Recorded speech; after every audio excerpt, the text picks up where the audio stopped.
Les impénitents s'excusent parfois en disant de certains chrétiens « je suis aussi bon qu'eux ». Ils ne sont pas plus désintéressés, pas plus sobres, pas plus circonspects dans leur conduite que moi. Ils aiment les plaisirs et les jouissances autant que moi.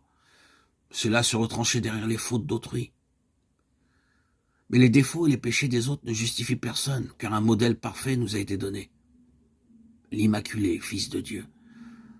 Ceux qui se plaignent de la mauvaise conduite des soi-disant chrétiens devraient, par une vie plus noble, donner eux-mêmes un meilleur exemple. Si la conception qu'ils se font d'un chrétien est si élevée, leur péché n'est-il pas d'autant plus grand? Ils connaissent le bien et ils refusent de le faire. Prenez garde de ne pas temporiser.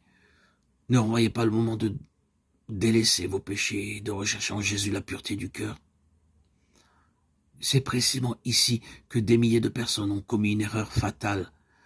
Je n'insisterai pas sur la brièveté et l'incertitude de la vie, mais il y a un terrible danger. Danger trop peu compris.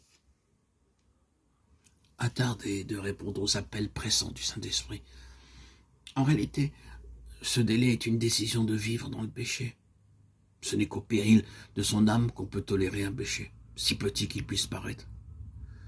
Ce que nous ne vaincrons pas nous vaincra et causera notre ruine. Adam et Ève se persuadèrent qu'en mangeant du fruit défendu, acte insignifiant, ils ne sauraient attirer sur eux les conséquences désastreuses annoncées par Dieu. Mais cette légère infraction était la transgression de la loi sainte et immuable de Dieu. Infraction qui sépara l'homme de son Créateur et introduisit dans le monde la mort et tout son effroyable cortège de souffrances. Dès lors, siècle après siècle, notre terre fait monter une clameur douloureuse, et la création tout entière soupire et souffre les douleurs de l'enfantement. Le ciel même a ressenti les effets de cette rébellion contre Dieu. Le calvaire est un monument du sacrifice inouï exigé pour expier la transgression de la loi divine. Ne considérons pas le péché à la légère.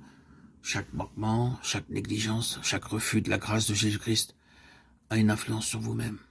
Le cœur s'endurcit, la volonté se pervertit, l'intelligence s'émousse. Vous devenez non seulement moins enclin, mais moins apte à répondre aux appels miséricordieux du Saint-Esprit. Soyez donc vigilants, veillez, discernez lorsque le mal vient s'insinuer dans vos vies, dans votre langage, dans les circonstances, dans les messagers qui vous sont envoyés. Soyez vigilants. Ne vous laissez pas attraper, aspirer par le poison du péché.